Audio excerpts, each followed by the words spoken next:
You think you know the people who live next door. You wave, you borrow sugar, you watch mail get slid through a slot. But sometimes the man behind the curtains is not just lonely or eccentric. Sometimes he is watching. Sometimes the friendly smile hides a mouth that speaks threats. These are 3 true stories from people who moved into what they thought would be safe places and found something else entirely. Each one began with a small, ordinary choice: a house, a hello, a lease. Each one ended with a life uprooted, sleep stolen, and a memory that won't let go. The first is about a young couple who bought their first home in Georgia and the neighbor who watched from behind his curtains. The second is about a friendly-seeming neighbor whose house held a secret that destroyed a life. The third is about thin walls in Queens, a voice in the night, and a moment of terror that left one tenant unsure whether what he heard was real. These stories are true as told to me. Listen close. These are neighbors who changed lives. When Mike and his fiancée found their little house, it felt like the beginning of everything. A porch with space for 2 chairs, a yard big enough for a barbecue, neat sidewalks, friendly waves from people walking dogs. They were young, excited, proud. This was the first place they could call theirs. They were also an Asian couple in a neighborhood that, at first, seemed welcoming. That early welcome would fray, thread by thread. At first, the oddities were easy to shrug off. The man next door, Gordon, rarely came outside. His windows were always closed, curtains drawn tight. Once, Mike noticed a silhouette linger behind heavy drapes on a second-floor window, as if someone were watching the street like you'd watch a TV. He told himself it was nothing. People work odd hours, people keep to themselves. Then, a small thing happened that made the hair on the back of his neck stand up. A random footprint in their yard. A light on in Gordon's house at 2 in the morning. The couple would catch glimpses of a head in the upstairs window. Then the curtains would fall like shutters. They met him in that awkward, neighborly way. One evening, they invited Gordon over for dinner. Cheap, polite, the kind of gesture you make when you want to be part of a community. He accepted. In the house they had painted themselves, they set plates on the table. The conversation started a small talk and stayed small until it didn't. At some point, the smiles narrowed. The tone shifted. Mike remembers the moment he realized the barrier between neighbor and stranger had dropped. Gordon's voice hardened, and what had been a polite remark became something else. It turned into a line that landed cold. This neighborhood wasn't for people like them. Mike said later, "It felt like a room grew smaller. It felt like the air was punched out of me." That night, Gordon didn't just leave harsh words behind. He admitted, casually, that he had been in their yard. He said he'd taken walks through it just to check things out. He said he'd looked in on them. The admission was not apologetic. It was a claim. Mike and his fiancée walked him to the door with polite faces and hollow lungs. They called the police after he left. The officers took a report. The paperwork existed. But the couple learned the hard truth about police reports. They can record what happens without always making it stop. The small things kept up. Footsteps on the porch at odd hours. A shadow slipping away when they pulled the blinds. One night, a brick shattered through their living room window. Glass rained onto their couch. Fear is a physical thing. It takes up space in the body. Mike remembers staring at a hole in what had been ordinary glass, hearing the wind through it, and feeling his chest beat in a way he'd never felt before. He called the police again. The officers came, took notes, photographed the damage. They said they would investigate. But there were limits. No one saw Gordon throw the brick on camera. Gordon had left his curtains closed that night, playing his part of the neighbor who was never seen. After a while, the house that had once been a dream felt like a trap. They stopped sitting on the porch. They stopped inviting friends over. They moved their bedroom away from the street. Each small caution felt like a concession of territory. Then came the choice no one wants to make: sell. They sold their house and left everything they'd planned to build. They left behind neighbors who had been kind, neighbors who had been indifferent, and one neighbor who watched. Mike told me, quietly, "We didn't leave because we were defeated. We left because staying felt like hoping for a miracle we didn't believe in anymore." They took their loss and carried it with them, a different kind of inheritance. At times, Mike wondered if they had been paranoid, if the fear had grown in the space where nothing else would grow. But the brick through the window was not imagination. The police report insisted. The empty feeling around their daily routines was not something you can file away. It stayed. The couple moved to a new city, a new place.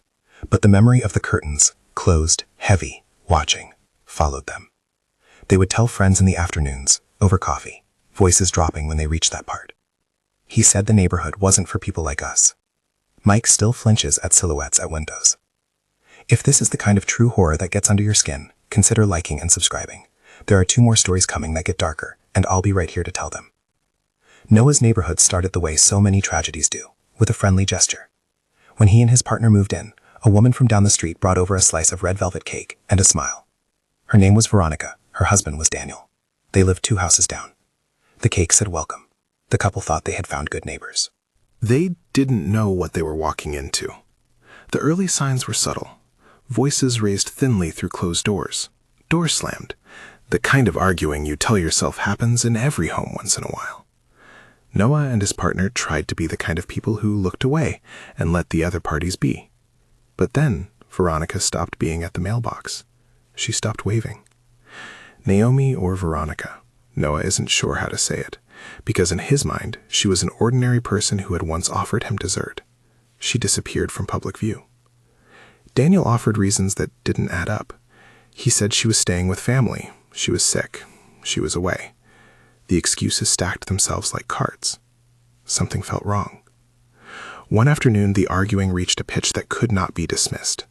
Noah walked over, concerned because the sound that leaked through thin siding wasn't just irritation, it was terror. He stood at Daniel's door and heard a woman cry out in a way that had no place in ordinary life. It was a sound cut through with something like pleading. Noah's neighborliness became action.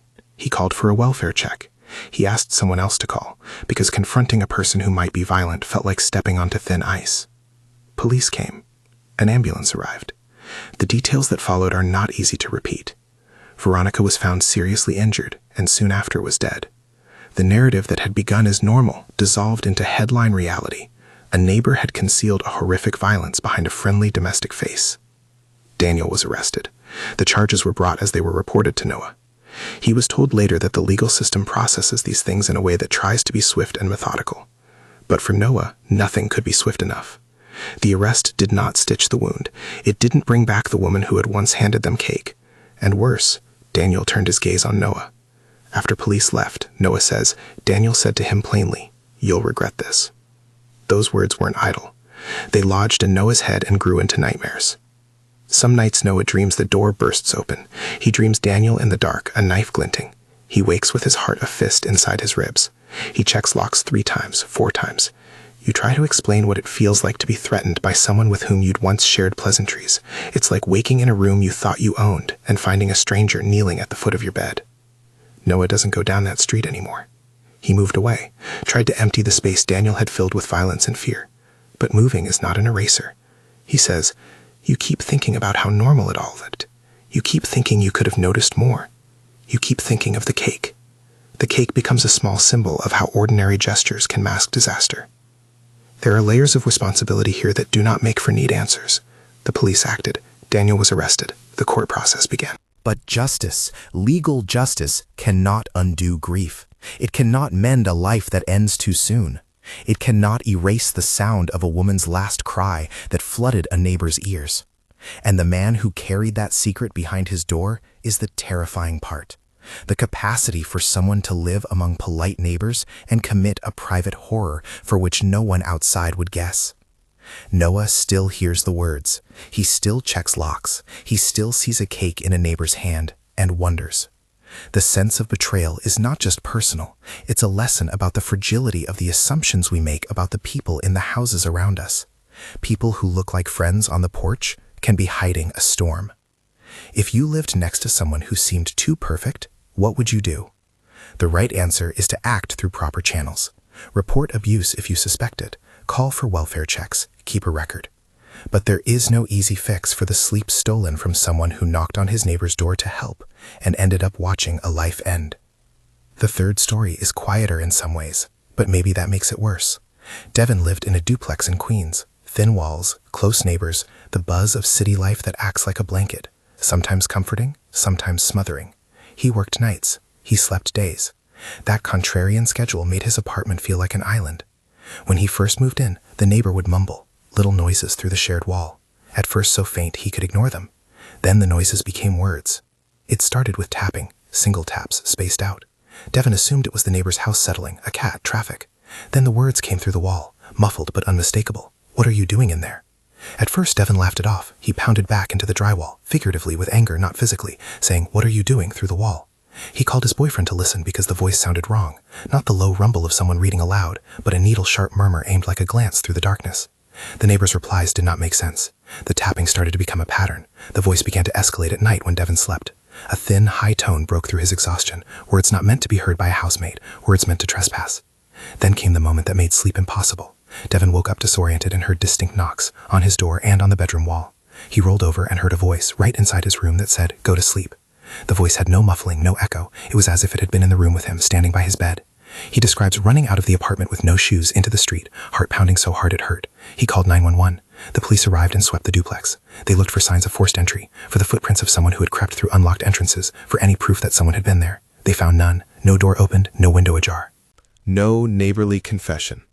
The landlord insisted there was no way for someone to have entered the room without leaving a trace.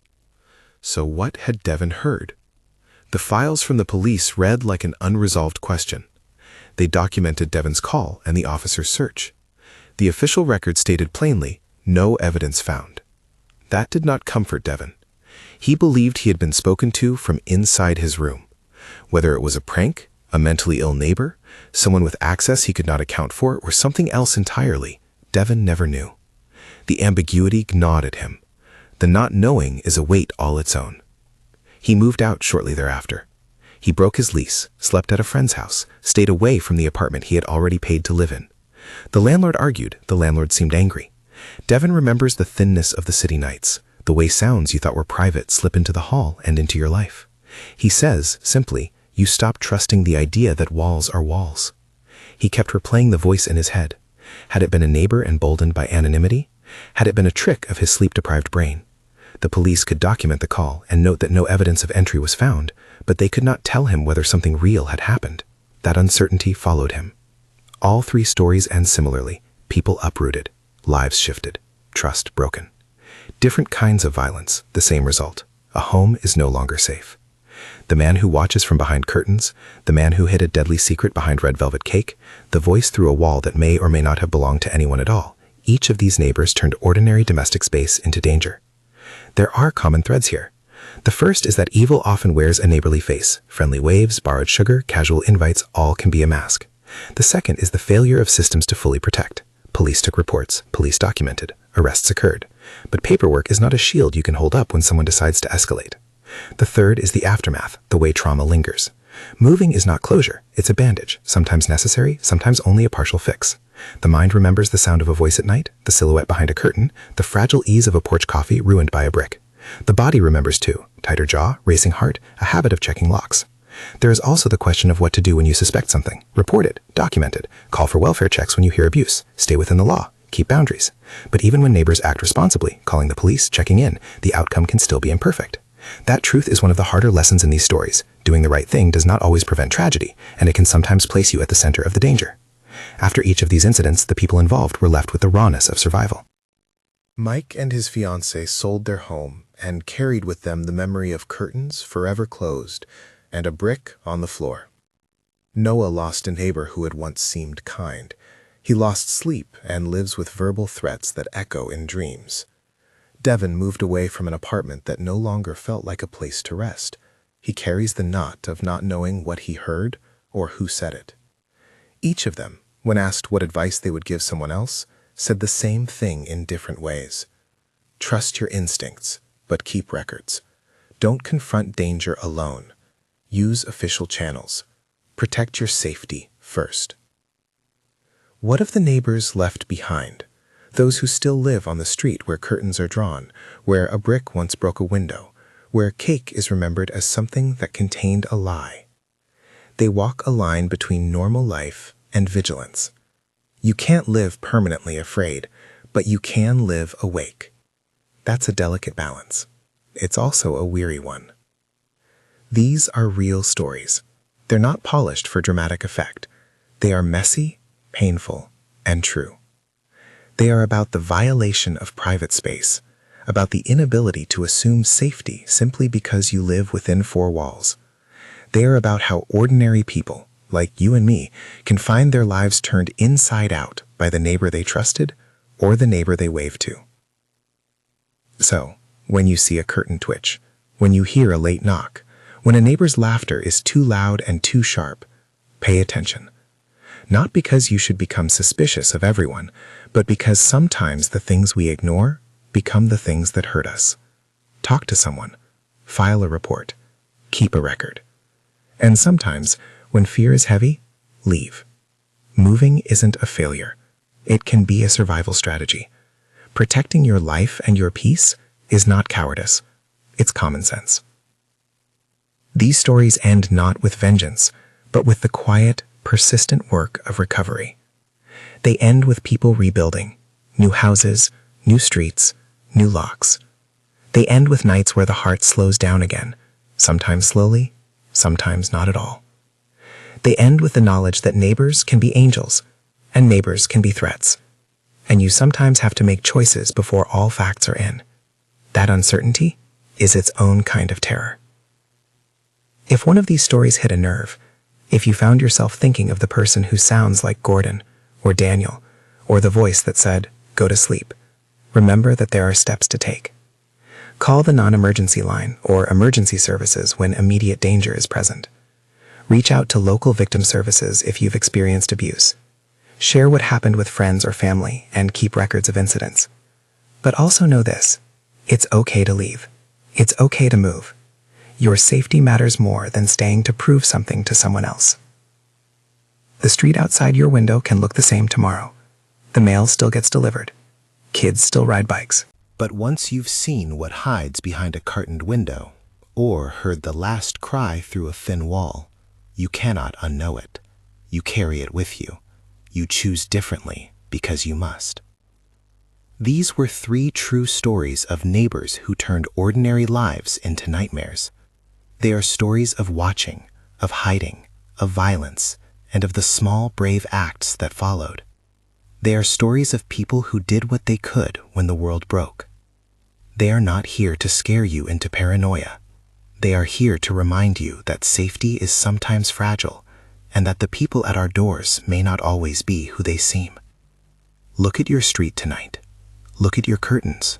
Look at your walls. Ask yourself, do I know the person behind that window? If not, are you ready to act if you need to? Because sometimes the difference between a life that continues and a life that ends is as thin as a wall or as small as a brick. If you want more of these true neighbor horror stories, if you want more that peel back ordinary life to reveal the dangerous and the unexpected, subscribe and ring the bell to stay with us. There are more stories to tell, and we'll keep digging until the light catches every shadow. One last thing before I go. When your neighbor smiles and hands you a pie, when the curtain shivers in a passing wind, when someone whispers through a wall, remember that not every quiet is harmless. Sometimes silence is a promise. Sometimes silence is a watchman. And sometimes the thing that will haunt you most is the thought that you thought you knew your neighbor.